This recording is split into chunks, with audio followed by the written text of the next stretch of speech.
पिछले क्लास में, ध्यान दीजिए इधर, पिछले क्लास में आप नॉर्मलिटी परिभाषा लिख चुके हैं शायद, नहीं लिखे हैं। नॉर्मलिटी हेडिंग डालें। चलिए एरो दीजिए और लिखिए। लिखेंगे 1 लीटर विलियन में उपस्थित, हेडिंग लिख लीजिए। कल तो लिखे थे रे हेडिंग। नॉर्मलता, इसी को इंग्लिश में हम लोग बोलते हैं नॉर्मलिटी। इंडिकेट किया जाता है इसको कैपिटल एन से।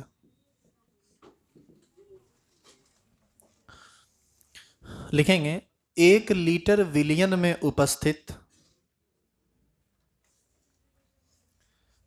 1 लीटर विलियन में उपस्थित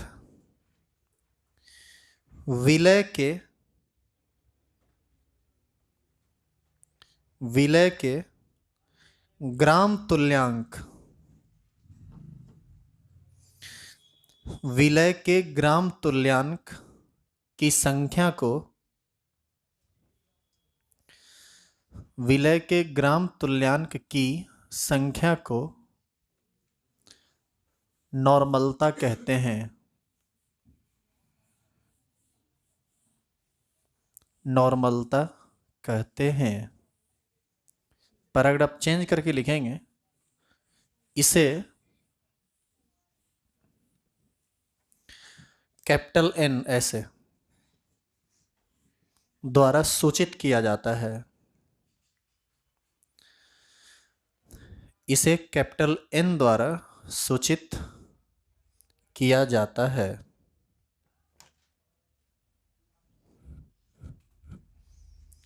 इसे कैपिटल एन द्वारा सूचित किया जाता है।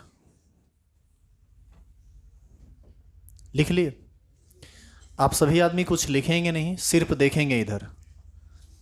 मान लीजिए कि एक विलियन है जिसका टोटल आयतन 5 लीटर है। मान लीजिए पानी में आप नमक मिलाए तो वह एक विलियन बनाएगा ना। उसका आयतन आप मान लो कितना लीटर है, 5 लीटर। अब मान लीजिए कि इसमें 10 ग्राम इक्विवेलेंट इनिशियल उपस्थित, इनिशियल विलय हुआ, तो बताओ कि 5 लीटर में कितना ग्राम तुल्यांक उपस्थित है, 10। लेकिन नॉर्मलता को 5 में कितना उपस्थित है इस बात से मतलब नहीं है। नॉर्मलता को मतलब है कि उस विलियन के 1 लीटर में कितना उपस्थित है। तो बताइए 5 लीटर में 10 ग्राम इक्विवेलेंट है, तो 1 लीटर में 10/5, यानी नॉर्मलता बराबर हो जाएगा 10/5 बराबर 2 ग्राम इक्विवेलेंट पर लीटर। ग्राम इक्विवेलेंट ऊपर और लीटर नीचे। समझिए क्या क्या निकला सो। तो किसी भी विलियन के 1 लीटर में उपस्थित विलय के ग्राम तुल्यांक की संख्या ही क्या कहलाता है, नॉर्मलता। यानी नॉर्मलता निकालने का एक सिंपल सा फंडा है कि विलियन में कुल जितना ग्राम तुल्यांक विलय है उसको ऊपर लिख दीजिए, और विलियन का कुल आयतन लीटर में नीचे लिख दीजिए, गुना भाग जो है कर दीजिए, निकल जाएगा। यानी यहां से नॉर्मलता का एक फॉर्मूला बन गया, विलय के ग्राम तुल्यांक की संख्या ऊपर बटे विलियन का आयतन लीटर में नीचे। तो पहले आप लिखेंगे फॉर्मूला जो हम अब लिख रहे हैं। लिखेंगे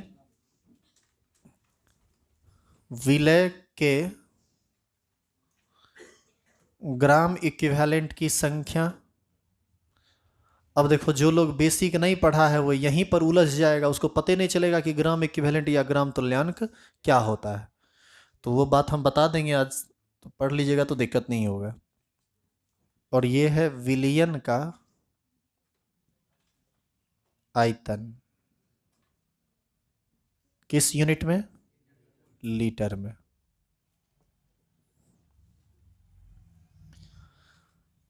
इस फॉर्मूला को हम इतना लंबा चौड़ा हमेशा नहीं लिख सकते, चूंकि बार बार लिखना पड़ता है। तो इस फॉर्मूला का शॉर्टकट तरीका भी है एक, और करके हम चाहें तो इसी फॉर्मूला को लिख सकते हैं n बराबर ग्राम इक्विवेलेंट ऊपर और वॉल्यूम किस यूनिट में, लीटर में नीचे। और करके इतना छोटा सा हम इसको लिखेंगे, और इसकी हमें काफ़ी ज़रूरत है, बार बार ज़रूरत पड़ेगा, इसलिए आपको शॉर्टकट में लिखना भी चाहिए।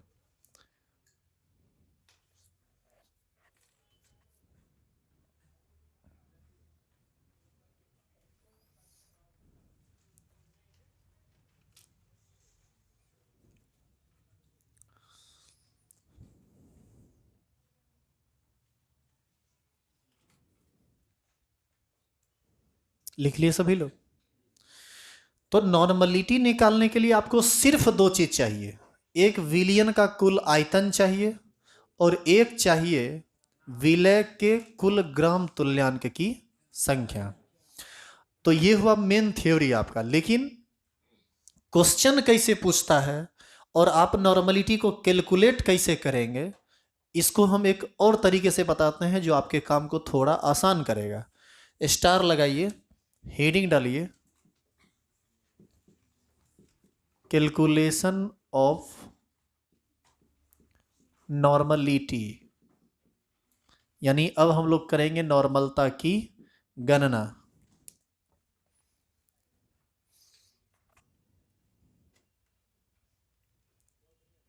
अच्छा ये बताओ, ये फॉर्मूला लिखने के बाद ये एग्जाम्पल में उतारा कि नहीं? हो सकता है बहुत लोग नहीं उतारे हो, चुके हम बोले नहीं थे।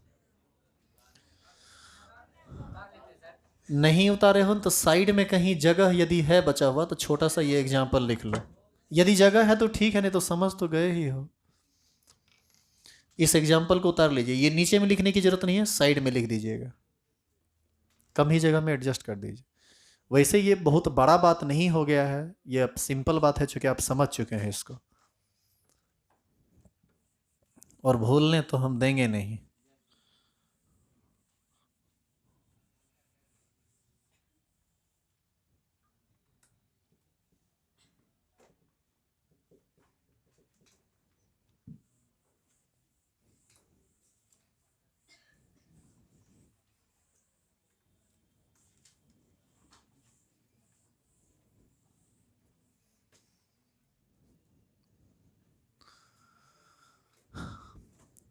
अब हेडिंग आप आगे डाल दीजिए, कैलकुलेशन ऑफ नॉर्मलिटी।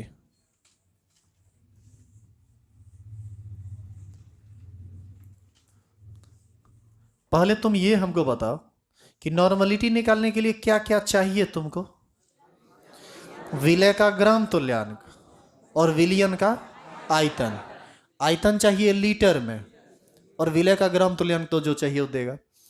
देखिए चाहिए ये दो चीज, लेकिन क्वेश्चन ये दोनों चीज में देता, एक को चीज डायरेक्ट नहीं है, देगा इनडायरेक्ट रूप से। आपको क्या कहेगा, कहेगा कि एक विलियन है जिसमें विलय इतना ग्राम है, यानी विलय का ग्राम तुल्यांक ना देकर विलय का क्या दे देता है, ग्राम।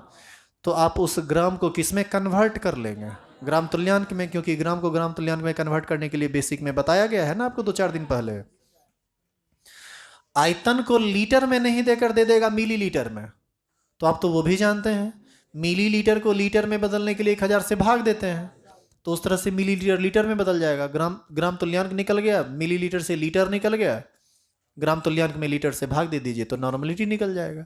तो उसी को एक थ्योरेटिकल बात पर आप समझ लीजिए कि कैसे लिखना चाहिए आपको। देखिए हम लिखते हैं लेट, माना कि क्वेश्चन में आपको विलय का भार दे दिया, NaCl या CaCO3, यही सब ना विलय होता है जनरली। विलय का भार मान लो तुमको दे दिया कितना ग्राम, x ग्राम। यानी यदि आपसे मैं पूछूं कि x क्या है, तो आप कहेंगे विलय का भार है, किस मात्रक में, ग्राम में।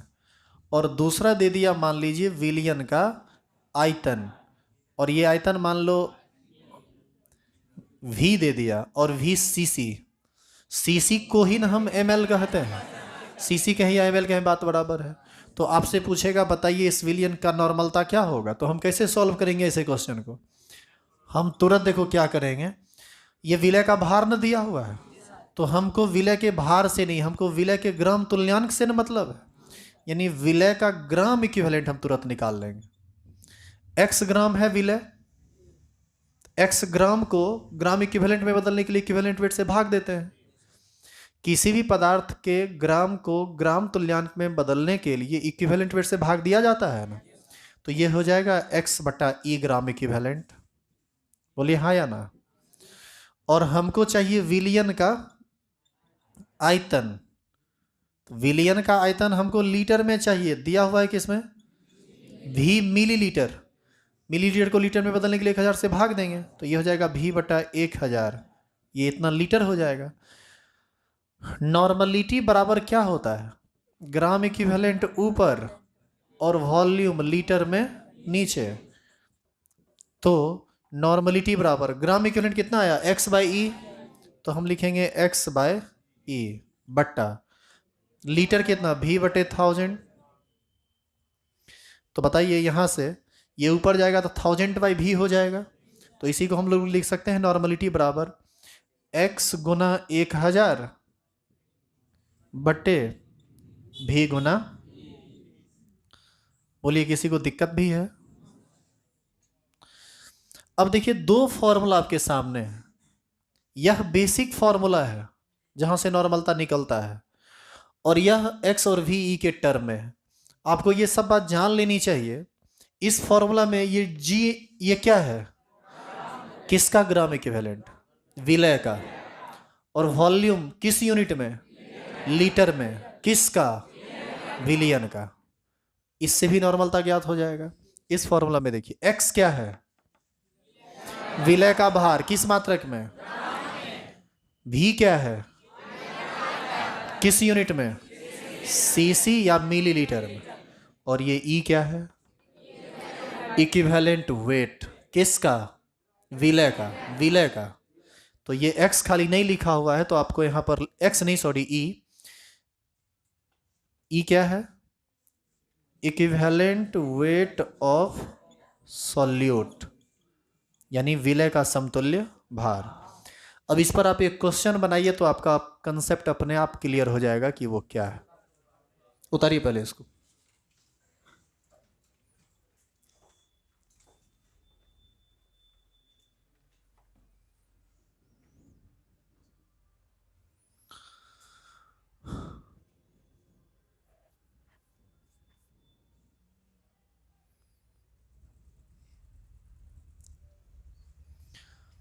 उतारिए भी और सुनिए भी। जब भी आपको नॉर्मलिटी देना तो आप दोनों में से किसी भी मेथड से चल सकते हैं, लेकिन ध्यान रहे कि आप जिस फॉर्मूला को यूज कर रहे हैं उस फॉर्मूला में कौन किस मात्रक में रहेगा।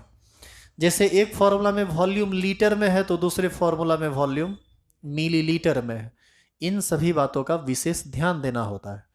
वैसे नॉर्मलिटी निकालने के लिए बस एक चीज याद रखिए कि विलय का ग्राम तुल्यांक आपको ऊपर चाहिए और विलियन का आयतन लीटर में नीचे चाहिए। बाद बाकी सारा काम आप खुद ही कर लेंगे।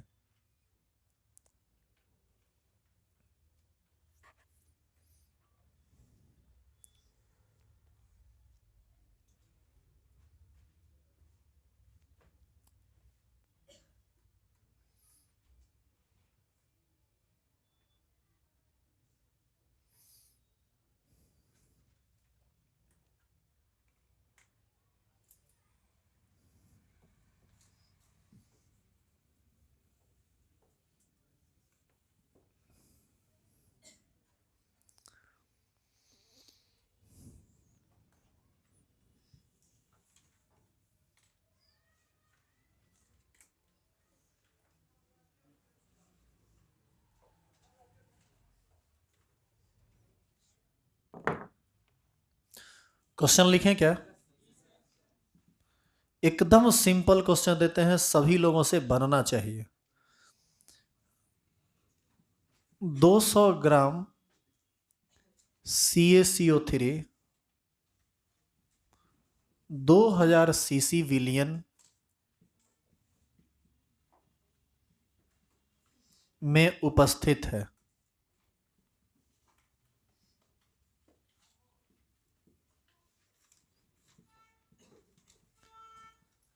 विलियन की नॉर्मलता क्या होगी।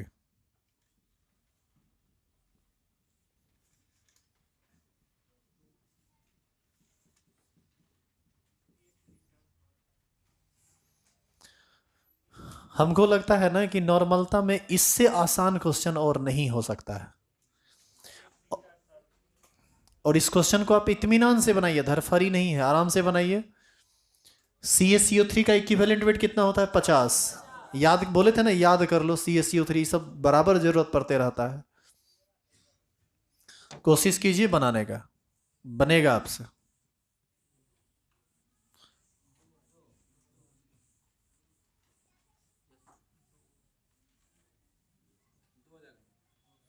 देख लेते हैं।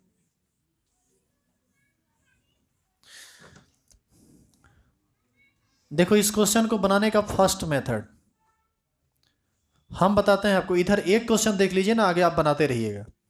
नॉर्मलता निकालने का फॉर्मूला बोला गया x गुना 1000 बटे v गुना e। x क्या है? विलय का भार ग्राम में, 200 ग्राम CaCO3 इतना विलियन में उपस्थित है, यानी CaCO3 ही ना आपका विलय है।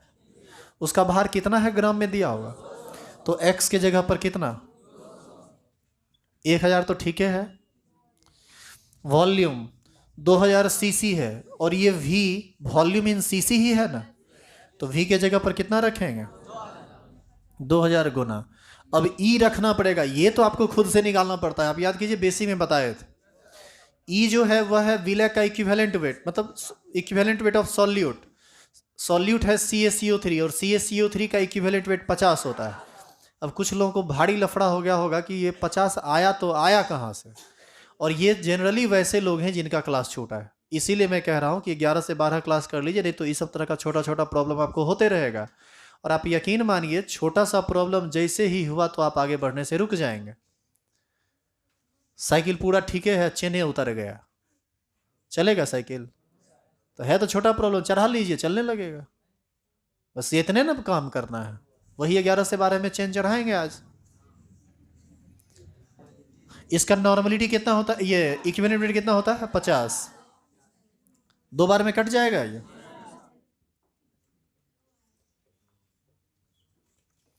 ये 2, और पूरा का पूरा तो कट ही जाएगा जी। ये 2 2 आ जाएगा आंसर आपको। 50 चौक 200, और 2 दूना 4, यानी नॉर्मलता का मान आपको आ गया 2। क्या कोई दिक्कत हो गया क्या इसमें? सुनिए, अब रुकिए रुकिए रुकिए, आप हमारी बात सुनिए। ये था पहला मेथड इसका, और ये एकदम फॉर्मूला बेसिस था, कुछ था ही नहीं इस क्वेश्चन में। लेकिन अब हम आपको इसका दूसरा मेथड बताते हैं, जिसको आपको चुनना चाहिए, जिस मेथड से आप चलना चाहेंगे, क्योंकि यह वह मेथड है जिस पर दिमाग वाले लोग चलते हैं। देखो फॉर्मूला और क्या है, यदि कोई नहीं चल रहा है तो उसको बैसाखी दे दिया, उसके सहारे लोग चलने लगता है। लेकिन वो चलेगा, वो दौड़ेगा नहीं। आपको दौड़ना है, चलना नहीं। थोड़ा देखिए इसका सेकेंड मेथड। आप सेकेंड मेथड पर थोड़ा वर्क कीजिए और सोचिए कि नॉर्मलिटी निकालने के लिए तो दो एगो चीज चाहिए। एगो चाहिए विलय का ग्राम तुल्यांक, और दूसरा चाहिए विलियन का आयतन। किस में? लीटर में। तो आप ये सोचिए कि आप ग्राम इक्विवेलेंट निकालेंगे कैसे। तो आप डायरेक्ट लिख दीजिए ग्राम इक्विवेलेंट। ग्राम इक्विवेलेंट बराबर होता है वेट बटा इक्विवेलेंट वेट। CaCO3 का वेट है 200, और इसका इक्विवेलेंट वेट होता है 50, यानी ये कितना ग्राम इक्विवेलेंट आ गया? किसी को कोई दिक्कत है इसमें? और एक चाहिए विलियन का आयतन, वह भी लीटर में। वॉल्यूम कितना दिया हुआ है? 2000 सीसी दिया हुआ है, तो हम यहीं पर इसको लीटर में बदल देंगे। 2000 बटा 1000 बराबर कितना लीटर? 2 लीटर। नॉर्मलिटी बराबर होता है ग्राम इक्विवेलेंट ऊपर और वॉल्यूम नीचे। वॉल्यूम किस में? लीटर में। तो यहां से नॉर्मलिटी बराबर आ गया 4/2 बराबर 2। इतना जो हम फॉर्मूला याद रखेंगे, इधर उधर गड़बड़ाते रहेगा, क्या जरूरत है उसकी? आप डायरेक्ट इस मेथड पर जाइए। लेकिन इस मेथड पर आप जाएंगे तो आपको पूरा सोचना पड़ेगा। ये नहीं कि एक स्केलेटन तैयार है, फर्मा बना हुआ है, उसमें फटाफट भर दिए, हाँ ठीक है हो गया। इसमें आपको कलाकारी खुद से करनी होगी, और ये सिर्फ दिमाग वाले लोग कर सकते हैं। खास करके वो लोग कर सकते हैं जो शुरू से क्लास किए हैं 12th में, मतलब बेसिक से। नहीं किए हैं तो 1 घंटा आज कितना बजे? हाँ याद है, उतारिए इसको। तो आप दोनों में से कोई भी मेथड प्रीफर कीजिए, मैटर नहीं करता है, लेकिन क्वेश्चन बननी चाहिए।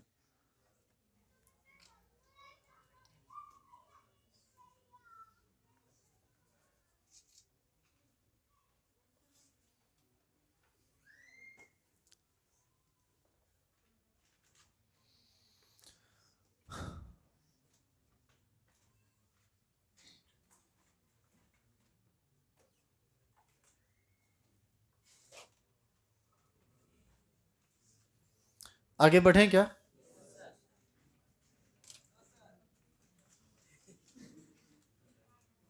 अच्छा, इधर मिटा देते हैं।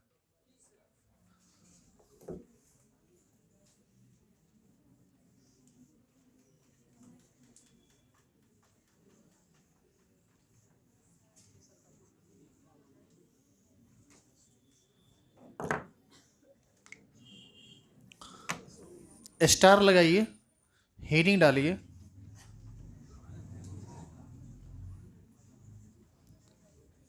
Concept of milli equivalent.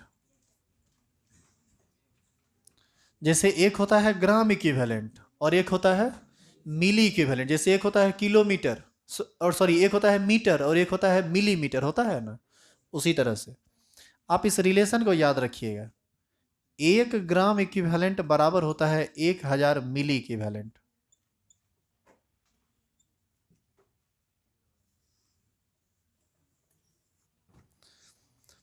अच्छा बताओ तो 1 ग्राम इक्विवेलेंट बराबर 1000 मिली इक्विवेलेंट, तो 5 ग्राम इक्विवेलेंट बराबर। इसका मतलब ये हुआ कि ग्राम इक्विवेलेंट को मिली इक्विवेलेंट में बदलने के लिए 1000 से हम लोग गुना कर देंगे।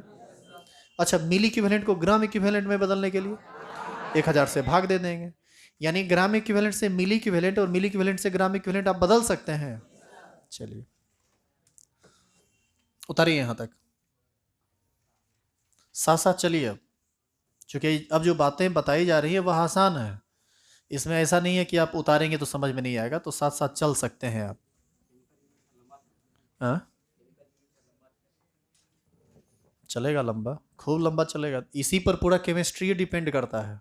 नहीं सीखे फेंका जाइएगा सीधे फिजिकल बाहर। फिजिकल में लोग बाहर हो जाता है जब केमिकल यूनिट उसका क्लियर नहीं होता है तब, और ऑर्गेनिक में बाहर हो जाता है 12th से आदमी तब जब उसका 11th खराब होता है। 11th में तो सब बहुत मस्ती किया है, और करो। नज़ारे भी देखे, इशारे भी देखे। वाह, क्या बात है। देखिए इधर सब बाहर होगा, रुको न रे। टॉपिक जब शुरू होगा ना तो माथा गर्म हो जाएगा। एकदम आसान ले लिए, मजाक में ले लिए आप लोग। देखिए इधर, इधर देखिए। आप सभी आदमी पढ़े हैं ये फॉर्मूला, नॉर्मलिटी बराबर होता है ना ग्राम इक्विवेलेंट बटा वॉल्यूम। वॉल्यूम किस यूनिट में? लीटर में। अच्छा, यदि हम इस ग्राम इक्विवेलेंट को अलग कर लें, वॉल्यूम को इधर कर लें, तो आपको नहीं लगता है कि ग्राम इक्विवेलेंट बराबर हो जाएगा नॉर्मलिटी इंटू वॉल्यूम? तो इसको हम यहां लिखते हैं ग्राम इक्विवेलेंट बराबर नॉर्मलिटी इंटू वॉल्यूम। वॉल्यूम किस यूनिट में होना चाहिए? एन क्या है? विलियन की नॉर्मलता, नॉर्मलिटी ऑफ सॉल्यूशन। वॉल्यूम ये क्या है? वी, वॉल्यूम ऑफ सॉल्यूशन किस यूनिट में? लीटर में। ये क्या है? Gram equivalent. किसका ग्राम इक्विवेलेंट? विलय का ग्राम इक्विवेलेंट। तो सुनिए थोड़ा, ग्राम इक्विवेलेंट में 1000 से गुना कर दें तो वो मिली इक्विवेलेंट में बदल जाएगा। तो हम चाहते हैं कि इस ग्राम इक्विवेलेंट को मिली इक्विवेलेंट में बदल दें, तब इसको 1000 से गुना करना पड़ेगा।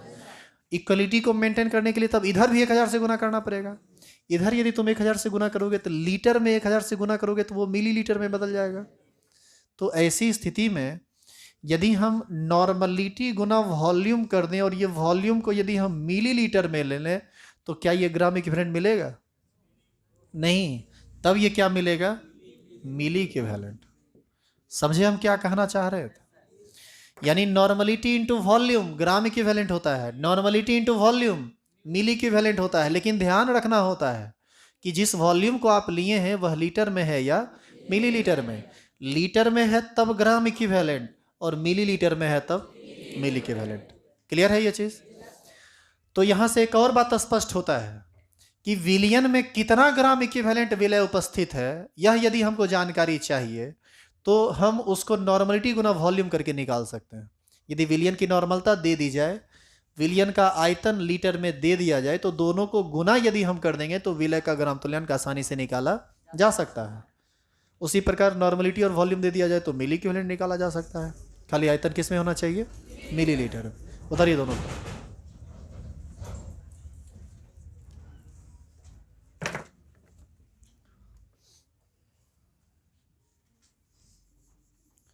मजा आ रहा है और आएगा।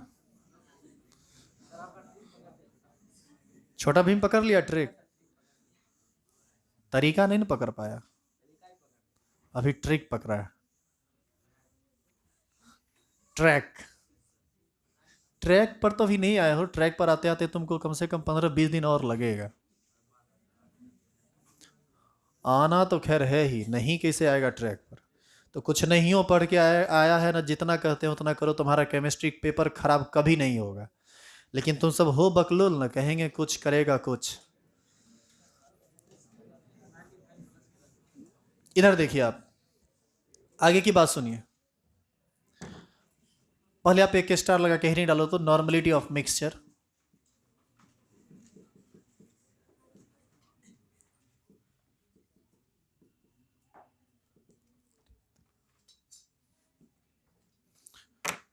तुम 2 महीना लगातार रहो, बीच में एक भी दिन क्लास नहीं छोड़ो, बेसिक क्लियर कर लो। तुमको नशा नहीं लगा दिया केमिस्ट्री का तो फिर कहना। बिना पढ़े तुमको मने नहीं लगेगा, लगेगा पढ़े। जैसे दारूबाज को दारू पीने का लत रहता है ना, उसी प्रकार तुमको लत लग जाएगा केमिस्ट्री पढ़ने का। लेकिन तुम पढ़ोगे तब ना, ऐसे थोड़ी होता है। नशेरी बनिए पढ़ाई का, दारू का नहीं। इधर देखिए,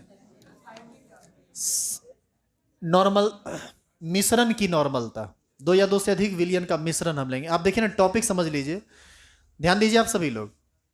मान लो यहां पर बैठे हुए 4 आदमी हैं, चारों आदमी के पास एक एक गिलास है, सबके गिलास में थोड़ा थोड़ा पानी डाल दिया गया है और सबके गिलास में थोड़ा थोड़ा नमक डाल दिया गया है।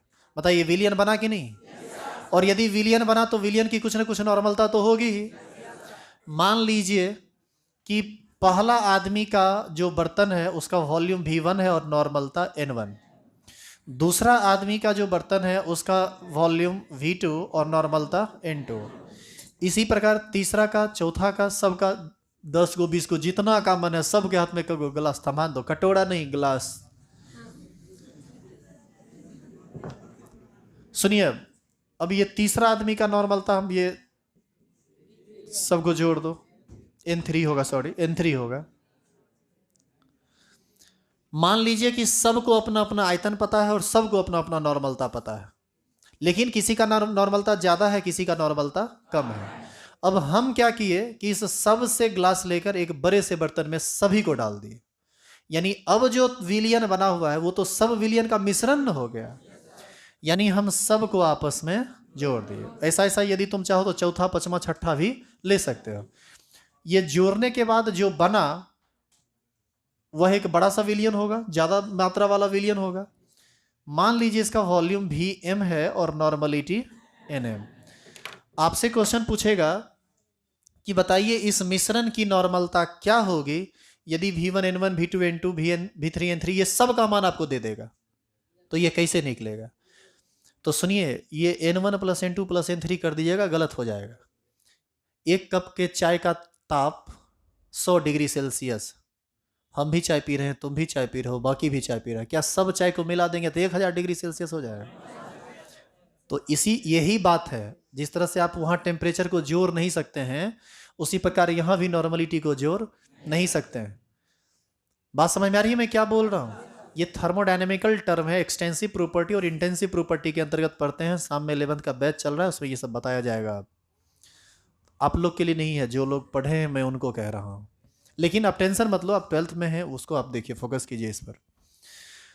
अच्छा एक बात बताइए, Vm का मतलब वॉल्यूम ऑफ मिक्सचर, ये तो आसानी से ज्ञात किया जा सकता है, सब के आयतन को जोड़ दें क्योंकि आयतन जुड़ सकता है।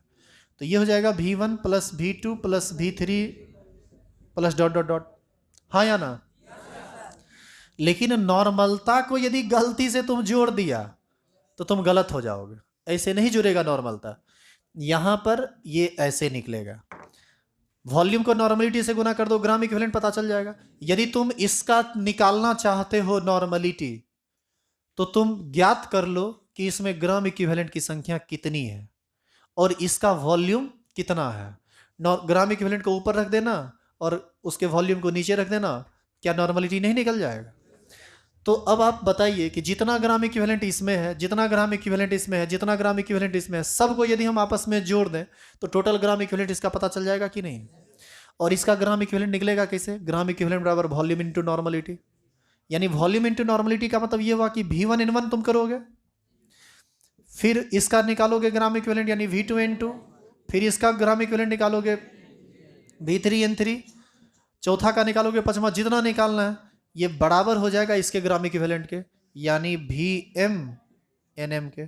VM का मान तुम निकाल लोगे V1 V2 V3 को जोड़ के, और इस सब का मान तुमको ऑलरेडी क्वेश्चन देगा। तो इस सब का मान दिया, इसका मान तुम निकाल लोगे, इसका मान निकल नहीं जाएगा। या फिर हम इसी को लिख सकते हैं NM बराबर VM को इधर बट्टा में लिख सकते हैं, तो आसानी से कैलकुलेट किया जा सकता है। कोई दिक्कत है इसमें? इस प्रकार नॉर्मलिटी समाप्त हुआ। उतार लीजिए इसको, और बस आज के लिए यहीं तक। कहाँ से उतारेगा? पूरा उतारिए फिगर सहित।